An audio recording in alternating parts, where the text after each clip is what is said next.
Good day once again and welcome back to my channel.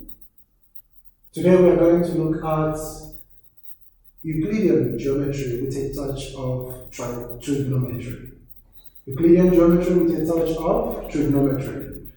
Here we have, they gave us a triangle and they're telling us that Q is, the value of Q, the length of Q is equals to 2 cos x, US is equals to 3, sin x represents Qn, and Rn represents 2. And then they are asking us to figure out the value of x, and x must be a value between 0 and 360. And then Nu is parallel to Rs. That is the most important information here, because that will guide us.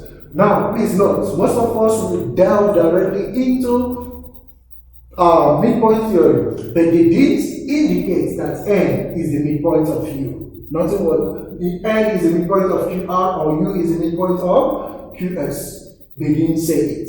So if whenever it is not given, the next approach should be proportionality theory. You can't use midpoint, you can't assume when it's not given. So we go straight to proportionality theory. And proportionality theory says that if you have two parallel lines, line parallel to one side, a line is parallel, the line dividing the two other sides is parallel to the third side, then the demarcated parts will be equal to each other. So we have here Qn divided by the proportion of its of the line QR will be equals to the proportion it was divided into on the other side. And our reason is line parallel to one side. To one side of the triangle is proportional. Now, let's plug in the values that we need. From here, our Qn is sine of x. Our nr is 2. It is proportional to the other part of the triangle. Q is 2 cos x and us is 3. This gives us a fraction on either side of equality sign, so we have to cross multiply. So this gives me 3 sin x is equals to 4 cos x. When I have this, two ways of doing this, I can equate to 0, or I can divide both sides to get an identity that we can actually help me to resolve this faster. If I divide cos, both sides will be cos x. Why am I using cos x instead of the coefficient? Because this is trigonometry. Using the coefficient will still leave us with the identities. But we strive towards getting a unique identity that can help us to simplify this expression.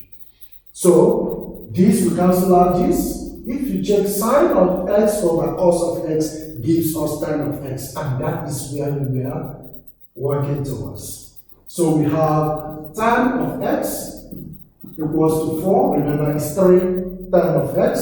So if we divide both sides, tan of x becomes 4 over 3. Tan of x becomes, remember we need x, so x will be second function of tan of 4 over 3.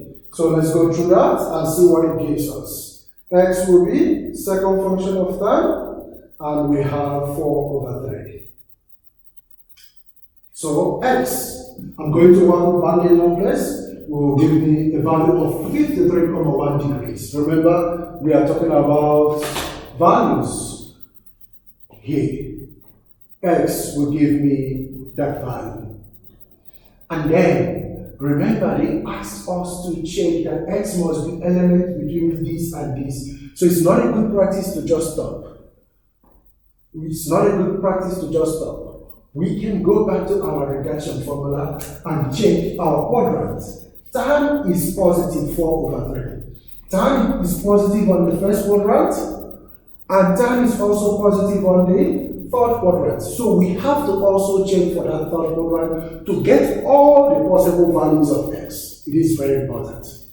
So let's check for the next one. This is for quadrant 1. So for quadrant 1, x will be 53 53, 1. This is a term, so we have plus K180, K being element of integer. That is the general solution that will help us to generate everything on quadrant 1. So let's check for quadrant 3. This is for quadrant 1. So for quadrant 3, that is also positive because we got our x as 4/3 positive. So for quadrant 3, we have x is equals to, remember quadrant 3 here is 180 plus theta, or 270 minus theta. Let's use 180. So if we are using 180 plus theta, and this theta is our acute reference angle, so it's 180 plus 53, and that will give us 223, 1 plus K180, which is the period of time, and K being element of integer. With these two general solutions,